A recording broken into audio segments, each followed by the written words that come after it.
Assalamu alaikum warahmatullahi wabarakatuh. I'm Preacher Moss, host of the SOS, the Shout Out Show. Hope that you're having an exceptional Wednesday, a hump day Wednesday, as you will. But this is a Get Over the Hump Wednesday. This is after Tuesday primary elections in Missouri, Tuesday primary elections in Michigan, and in Arizona and other places near and far. So let me break this down. The title of the show, of course, is called, as you can see, A Muslim Wins in Michigan. The question is, when a Muslim wins in Michigan, do they win other places? When a Muslim wins in Michigan, can other people win with a Muslim outside of Michigan?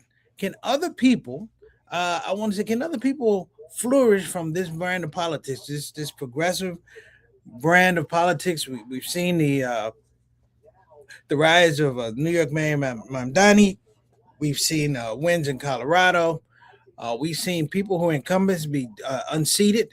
The Wisconsin election, a young man who was he was a lieutenant general in the state of Wisconsin, lost. In fact, he just called his campaign recently. Now there is something that's going on here, and I want to bring it up to the fact it's like there should be exuberance in this fact. There should be exuberance that the Muslim won. And we want to say that the Muslim one with principles that align with Islam, principles that align with community building, principles that align with I want to say, uh, framing the narrative for everybody to be involved in an inclusive type of thing where the benefits of what he's talking about and his platforms, if you will, they have a universality to them. Well, here's the deal. That may be said, but there's a war going on in the Democratic Party. Let me also throw on there's a war going on in the Republican Party, which I'm going to talk about.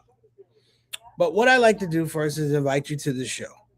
My name is Preacher Moss, and we're going to be talking about politics today. A win in Michigan. We're going to be talking about Abdul El Sayed's win. Michigan. Um, he's now the nominee, senatorial nominee for the state of Michigan. And this is interesting because there are some things afoot, if you will, we have to look at. And I want to talk about them because I'm trying to figure out are these things that are going to trail into the general election. Winning primaries is tough. By all accounts, the gentleman had a difficult time winning this primary. He was leading by double digits heading into the election, but he won by 1%. And we're going to talk about that. Why did he win by 1%? These are things you're going to have to talk about. We'll talk about them now here in the Shout Out Show because I'd rather you talk about them now in the Shout Out Show rather than get closer to midterms and start trying to figure out, oh, what's the discussion? What are the talking points? Be clear. These are not talking points to sway your decision over who you elect. These are talking points to help you understand the process. Hear me now. The process. And understanding the process, we hope that it'll lead you to a better decision, not only about your politicians, your state politicians, your national politicians, your local politicians, your local school boards, the dog catcher, if you will. We want you to understand the process that we're in now here on the Shout Out Show. All right. So, um, without further ado, get going. I'm going to ask everybody stick around, don't move. I'm solo and here today. Sister Satana not able to make it. I'm gonna give a shout out to her and her family. But don't you move because we're talking about a Muslim wins in Michigan.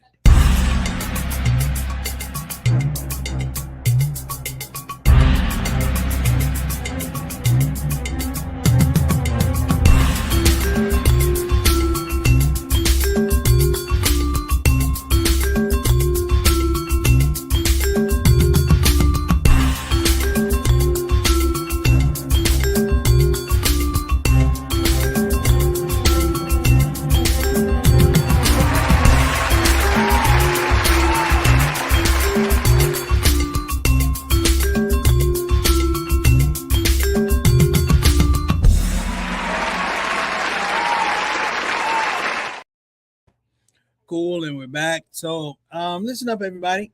Again, want to give a shout out to my Shout Out Show family. They are filling up the ranks. I want to give a shout out to Sister Reed. I want to give a shout out to Miss Eleanor, who came by and just blessed my mom with all kinds of outside stuff for her deck. Alhamdulillah, alhamdulillah, alhamdulillah.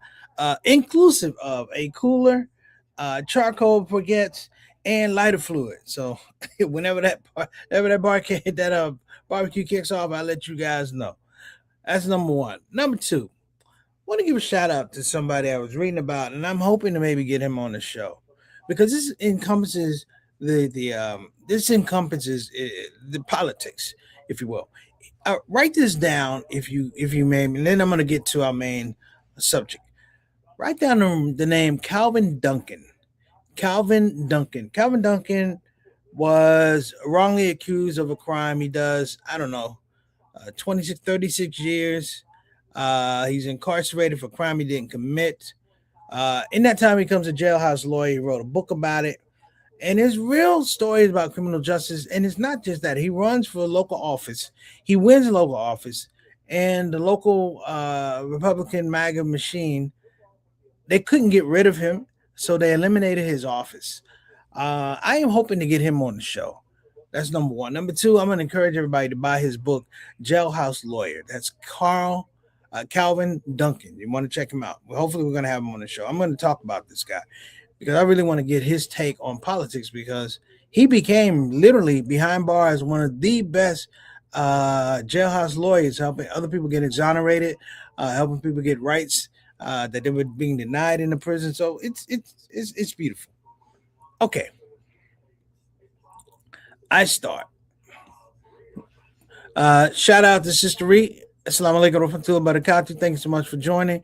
My main man, Altar Rashid, in the house. What's going on, brother? We call him a Canadian envoy, Mr. 6 o'clock, straight up, straight down. Good to see you in the house, Sister Reed, as well. Good to see you.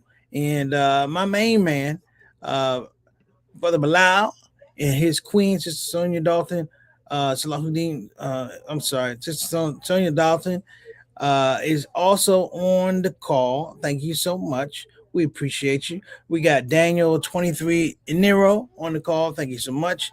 In the house. So last night an election happened. The state of Michigan at one point in time was a solid blue state. You couldn't do anything about it. You had the unions, you had factories. At some point in time, I don't want to say Democrats lost their way, but they lost their way. The messaging became stale. They assumed that just because they were the Democratic Party, they were going to get the votes. They stopped working for the will of the people. They stopped working to earn votes. This is very, very important. They stopped working to earn votes. And where they find themselves now, the current Democratic Party, the traditional party, finds themselves having to infight with young progressives going, you guys are not doing enough. The Chuck Schumer's and Hakeem Jeffries and the Nancy Pelosi's, no knock to you. You did your job, but now people are saying it's time to move aside. And what they're saying is time to move aside. And they're also saying, listen, you have to stand up for the rights of the people. What does that mean? It means that you can't be partial to positions based on who's supporting you financially. So this became a big issue in this current election. The progressive candidate was Abdul El Sayed. I met with him before. We've done programs together before in the past. Great. He originally, a long time ago, had run for governor. He was not successful. He lost by like 20-some points. But at that point he ran, he did not have the machine, the machine and the enthusiasm and the power of a progressive party. Not only did he get elected, but another man got elected who he beat somebody, a young black guy. I got to remember his name now. I'm sorry, folks. My main point is this gentleman won on Abdul Sayed's ticket. This is huge on his ticket. So the progressive movement within the Democratic Party is real. It cannot be ignored. Much the same as years ago, we talked about the Tea Party and we talked about the MAGA influence on the GOP. It cannot be ignored. People are losing and staking their political careers on being on the right side of these arguments and summarily on the right side of these parties. Let me explain something about this election. At this point, it will go down as the most expensive Senate primary election in the world. The most expensive. I'm not talking about a general election. I'm talking about a primary election, particularly on the Democratic side. It said, and I have to check the numbers, that $63 million rolled in to the state of Michigan for this senatorial primary. $63 million. And they said only 7 million of that money went to support Abdul El Sayed. So what are you saying? $63 million went into the election. Only $7 million supported Abdul Al Sayed. So you do the math. 63 minus 7. Oh, so $56 million was invested against this man winning. Now, to all the people that are watching this who are upset or I don't know, upset, sarcastic. Let me tell y'all something. In the election, you you can call people socialists, you can call people Marxists, you can call communists, you can call them liberal, you can call whatever you want to, you know, before and during the election. Once they win, once the election is over and the votes tally, and they get most majority of the votes, you got to call them winners. You have to call them winners. And let me even reframe this a little bit more. You know, um, the Socialist Party is out of this bin of course, Bernie Sanders, um, Rashida Tlaib, those type of folks, uh, AOC, all these type of folks. But the fact of the matter, in Michigan, it makes a difference because this is the thing that happened in Michigan. A lot of the money that came in for Abdul Al Sayed's opponent, if you will, or opponents, came from APAC. And there are quotes from his opponent saying that she has dreams about Israel. APAC money is damn near limitless in these type of. This is the equivalent of trying to buy an election. And here's my deal. I'm happy for Abdul El Sayed, Alhamdulillah, Alhamdulillah, Mabruk, all of that. But here's the deal. You got to figure out how much money somebody's going to get who wants to take money from Israel, who can't wait to take the money from Israel. And that's going to be a Republican challenger in the fall. You've got to figure that out. So all of us who are sitting here watching this have to figure out and think this through. Is like the guy wins $7 million. He had a war chest he's fighting of $56 million. Where are you going to get this money from? And this is maybe the breakthrough that we're looking for. That we get back to, I want to say, organizational and organic politics. That our elections cannot be bought anymore. Now, some people go, I don't mind my election being bought. And I get it. I get it. But here's my thing. Michigan in 2024 lost. And largely lost because Muslims lost their way. The inability to effectively message our frustrations and our concerns left the door wide open for people to come in and do what they wanted to do. You let the foxes in the hen house and wonder why there wasn't no chicken on Sunday. Well, now you have something different. Now you have somebody going, I'm pro-Palestinian. We should not have foreign money coming into. If they call it consulting or lobbying, this is trying to get your way and I'm going to pay for it. This is political hoeing. This is political hoship, if you will, trying to get people to support your platforms. If I support what you're talking about, it has to come from my own consensus, right? You don't have to titillate me with money, and that's the thing. Everybody becomes a slave. Our brother Abdul Al Sayed is going to be faced with the fact that the next election, you're going to find a whole lot of people that are more than happy than being slaves. Let me flip this. There was another person, another election in the state of Michigan on the Republican side. Dig this. You're going to love this one. and this is for the governorship of Michigan. You had a guy named Amir Hassan, African American. Amir Hassan ran on a Republican ticket. He was endorsed by Donald Trump. Amir Hassan. Okay, let me lay you to Amir Hassan. Amir Hassan is not Muslim. You hear me? He is not Muslim. He's open to other religions, but he reconfirmed. I went to his website. He reconfirmed and recommitted to his relationship with his Lord and Savior Jesus Christ. Now here's the flip. He lost. He didn't just lose. He was an endorsed candidate by Donald Trump. He lost to a guy named Smith who dropped out of the race mid-July. Dropped out of the race. He just happened to have his name on the ballot. He had his name on the ballot because it was too late to take it off. He turns around and wins, people.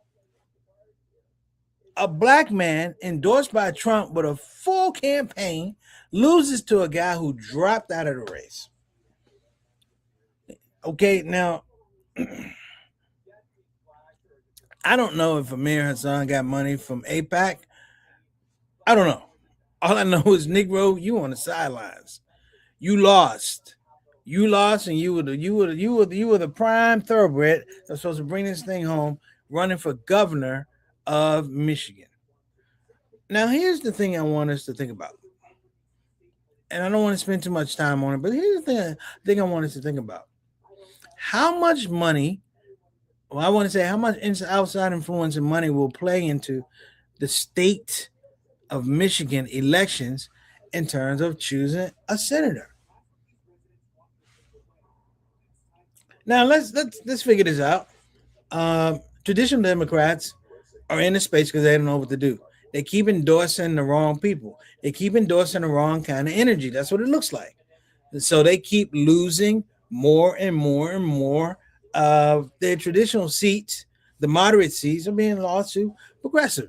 The other question is the progressive agenda too pie in the sky? Is it something that's not realistic? Abdul El Sayed pushing for universal health care. I don't know. I'm not one of them dudes, but the last time I saw it, Affordable Health Care Act is the Affordable Care Act is on life support. Those premiums are probably more than when we didn't have the Affordable Care Act. And we're talking about universal health care, which by its nature sounds great. Socialized medicine sounds great, but it's not that great. I'm just going to tell you guys that now. If you ever been to Canada, it's not that great. It sounds wonderful, but ain't that great. And it's going to be taxes. Okay, so, all right, Abdul El Sayed, you're going to have to raise taxes.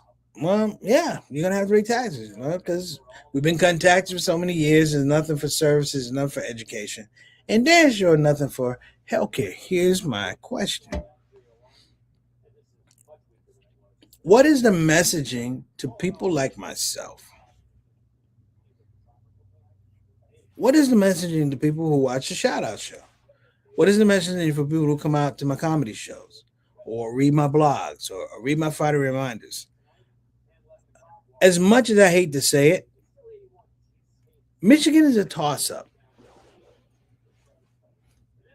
Abdul El Sayed, he won at this level, but he won by 1 point, people. And he didn't get a majority. He won by 1 point, which tells me, even though this lady closed the gap in a couple of weeks, there were people on election night who thought he might lose.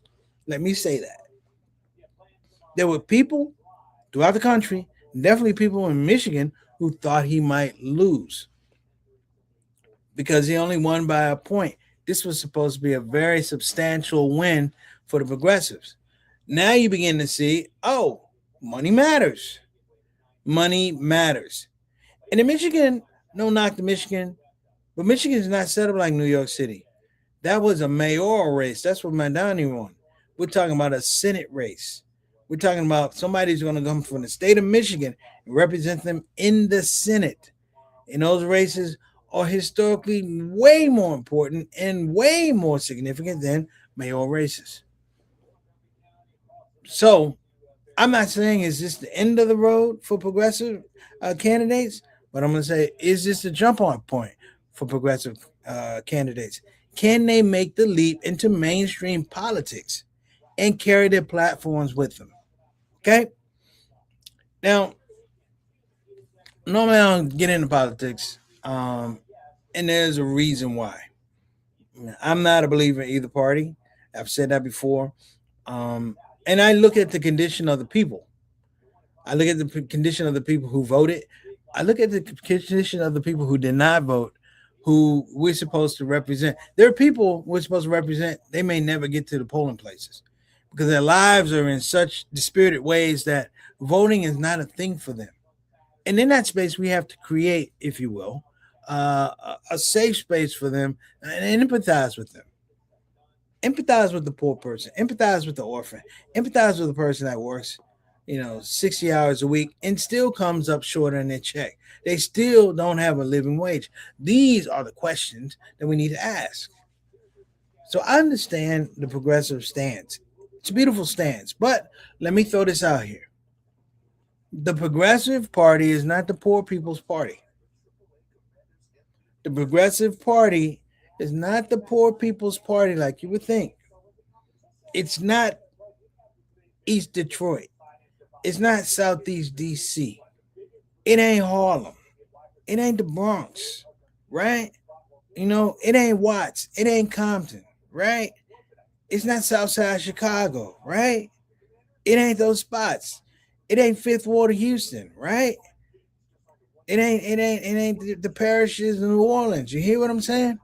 It's not Liberty Town, Miami. It's not. No, it's not the poor people's party. And so I would caution people before we begin celebrating, thinking that somebody's heard you. Have they visited you?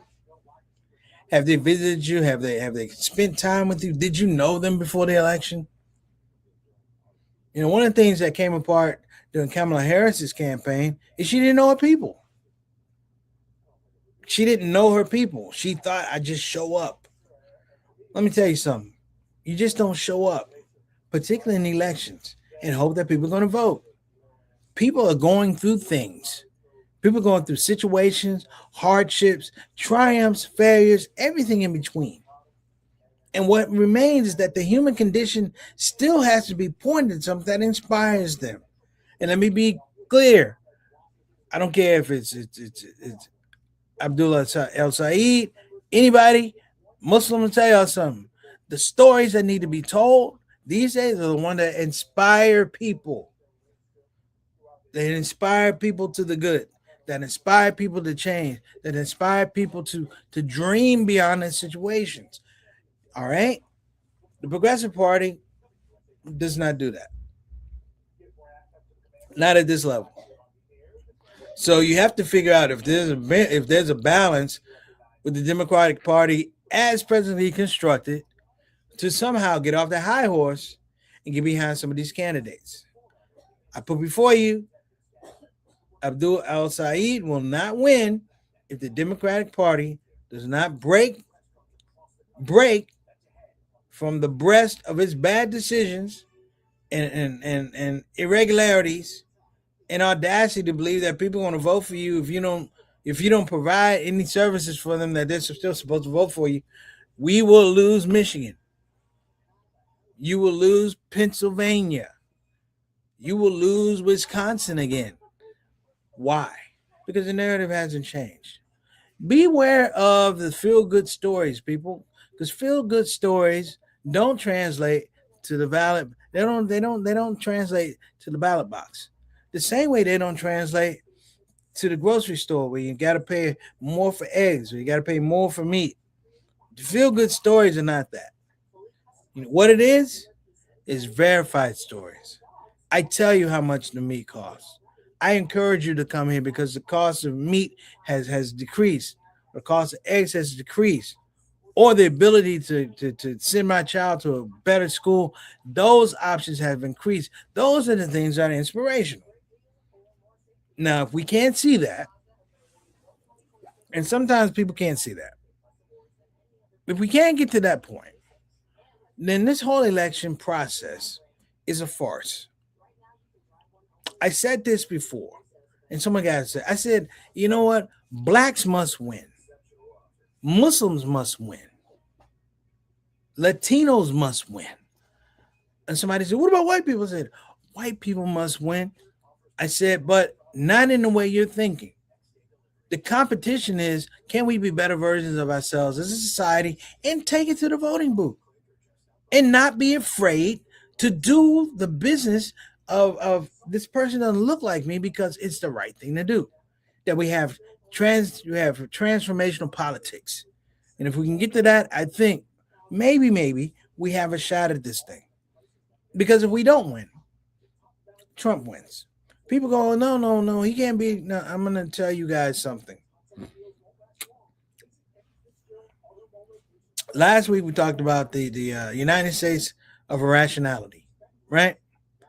You have a person who will sit in a perch. He has the lowest ratings of his entire administration, who will still look you in your face and tell you, don't believe what you read.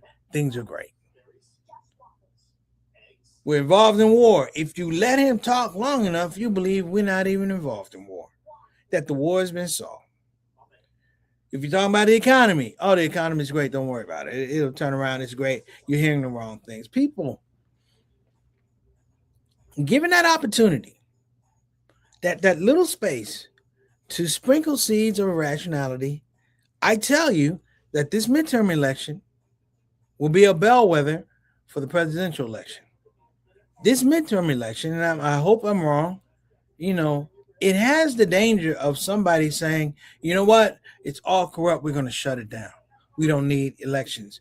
And it'll be successful because it's never happened before. Therefore, we don't have a judicial playbook to go through that somebody can do. That was the danger of all of these executive orders, that somebody can make an executive order and just do what they want to, and it takes you 2-3 years to undo the executive order. You see what I'm saying? Now, this is not an endorsement for Abdul El Sayed. It's a cautionary tale. Do your homework. Those brothers that you saw at the barbershop, ask them how much money they make. When they cut your hair, tip them and ask them, does it make a difference? Does my tip help you buy extra food? Ask the guy who owns the shop, how are you maintaining during these times? This is not enough to just pop in. It's not that this is a politics of cultural continuity. It's not enough to pop in. You got to know the people that you pretend to serve. All right, I'm gonna get out of here. Reminder: check out that book by Calvin Duncan, Jailhouse Lawyer. Hopefully, inshallah, I'm gonna reach out to him, get him on the show. You guys have been exceptional. Shout out. Let me get to my people on Instagram land. Oh, we got people here. Okay. We got Daniel, 23 and Arrow. Abu Nasha, what's going on? Muhammad Oda. I ain't seen no pictures of my niece and my other one, my niece and my nephew, brother. It's all right. Shout out to JT. Wow, like my salon to Barakat to the beloved. How you doing? We got Coop 990. What's going on? We got Akbar, Naeem Abdul. Okay. My man Jabril Howe from Charlotte, North Carolina, North Kakalaki. And we got C. Javol. Man, I'm killing your name, brother, but forgive me. CJ Evolve. So I had to just break it up because sometimes that's what we got to do. You got to improvise. That's what the game is. So listen, everybody, please have a great day. I'm out, and I will see you inshallah soon. Assalamu alaikum wa rahmatullahi wa barakatuh. Shout out my main man, Abdul El Sayed. Congratulations. Hey, Amir Hassan, that lost to a guy that fell out, that dropped out of the race. Brother, God's trying to tell you something.